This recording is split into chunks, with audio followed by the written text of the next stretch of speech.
नमस्कार, आदाब। आज दिलीप साहब का ज़िक्र करते हैं।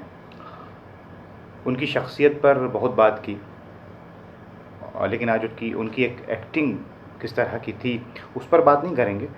लेकिन क्यों आखिर इतने 70 साल फ़िल्म इंडस्ट्री में काम किया, उसके बाद भी उनकी 50 फ़िल्में भी दिलीप साहब की क्यों नहीं आ पाईं? क्यों वो इतने चूज़ी थे, 1 साल में, 2 साल में 1 फ़िल्म उनकी? और पूरी दुनिया क्यों उनको मानती है कि हाँ, कोई है ज़बरदस्त एक्टर, नेचुरल एक्टर। दरअसल दिलीप साहब ने कभी डुप्लिकेट को यूज़ नहीं किया। वो हर सीन को ओरिजिनल खुद दिया करते थे। ऐसी कई उनके किस्से हैं। यही वजह है कि वो एक कामयाब और यादगार एक्टर के तौर पर याद किए जाते हैं और हमेशा किए जाते रहेंगे।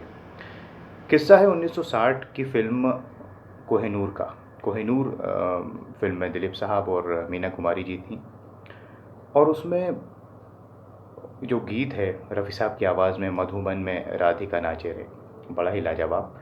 उसमें दिलीप साहब को जो एक्ट करना था, तो उसमें सितार उन्होंने बजाया है, अगर आप उसको गौर से देखें, और उस पे फिर डांस हो रहा है। तो किस्सा यूँ हुआ कि दिलीप साहब को जब सितार बजाना था, तो सीन लिया गया उनका पूरा दूर से, और जब क्लोज़अप का वक़्त आया, हाथों का जो क्लोज़अप होता है, तो नौशाद साहब ने कहा, क्या उस्ताद हलीम जाफ़र ख़ान साहब सितार बजा रहे हैं, तो उन्हीं के हाथों का क्लोज़अप ले लेंगे। आपके शॉट दूर से रहेंगे और हाथ उनके दिखा देंगे क्लोज़अप में। तो दिलीप साहब ने कहा कि फिर एक काम कीजिए कि एक्टिंग भी उन्हीं से करवा लीजिए। तो नौशाद साहब ने कहा, हैं, क्या कह रहे हैं?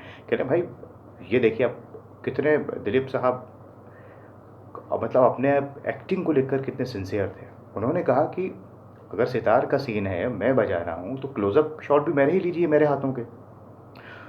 लेकिन नौशाद साहब ने कहा, आपको सितार तो आता नहीं है। तो उन्होंने कहा, मैं सीखूँगा।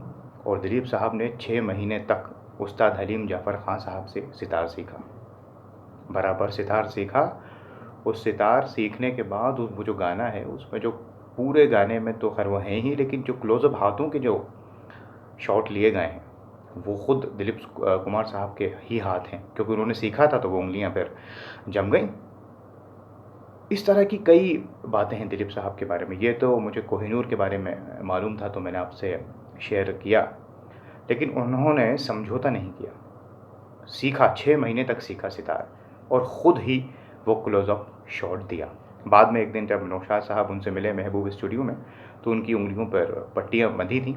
तो नौशाद साहब ने कहा, ये क्या? तो दिलीप साहब कहने लगे, अरे साहब, ये वही जो आपने हमें दिया था ना शॉट, तो वही है। मतलब उनकी उँगलियाँ कट गई थीं 6 महीने तक जो उन्होंने सितार सीखा, रियाज़ किया, लेकिन शॉट उन्होंने खुद दिया, डुप्लिकेट का इस्तेमाल नहीं किया।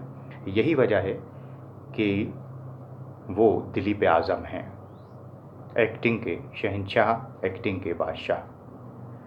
तो ये एक दिलीप साहब का किस्सा था। आज बस इतना ही। खुदा हाफिज़।